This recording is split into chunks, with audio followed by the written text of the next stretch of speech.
Telugu cinema ఇండస్ట్రీలో జోరు మీద ఉన్న హీరో ఎవరు అంటే అందరికీ గుర్తొచ్చేది నందమూరి బాలకృష్ణ గారి పేరు. అఖండ సినిమాకు ముందు బాలయ్య వేరు, ఆ తర్వాత వేరు. వరుస సినిమాలు ఒకదానికొకటి సూపర్ హిట్స్ కొడుతూ దూసుకెళ్తున్నాడు మన బాలయ్య. ప్రెసెంట్ అయితే బాబీ దర్శకత్వంలో బాలయ్య గారు వీరమ్మ సినిమాలో నటిస్తున్నారు. ఇదిలా ఉంటే ఇప్పుడు బాలయ్య కొత్త సినిమాకు సంబంధించి అయితే క్రేజీ అప్డేట్ వచ్చింది.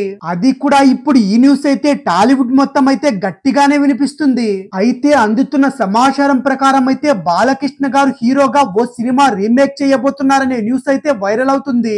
ఇంతకీ బాలకృష్ణ గారు రీమేక్ చేయబోతున్న సినిమా ఏంటనేది అయితే తెలుసుకుందాం. ఇటీవల కాలంలో మలయాళంలో ఫాద్ ఫజిల్ నటించిన బ్లాక్ బస్టర్ సినిమా ఆవేశం. ఎటువంటి హైప్ లేకుండా వచ్చిన ఈ సినిమా సూపర్ హిట్ అయింది. రికార్డు స్థాయి వసూలు రాబట్టిన ఈ సినిమా బాలయ్యతో రీమేక్ చేయాలని మైత్రి మూవీ మేకర్స్ అయితే రైట్స్ కూడా కొనుగోలు చేశారట.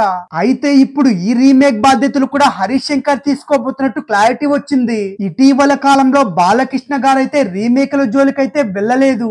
గత 20 ఏళ్లలో రీమేక్ సినిమాలకు బాలయ్య చాలా దూరంగా ఉంటూ వచ్చారు. చివరిగా బాలకృష్ణ గారు నటించిన రీమేక్ సినిమా లక్ష్మీ నరసింహ. ఆ సినిమా బాలకృష్ణ గారు చేయడంతో సూపర్ డూపర్ హిట్ అయింది. అయితే ఆవేశం రీమేక్ లో బాలయ్య నటిస్తే మాత్రం చాలా బాగుంటుందని కూడా టాక్ వినిపిస్తుంది.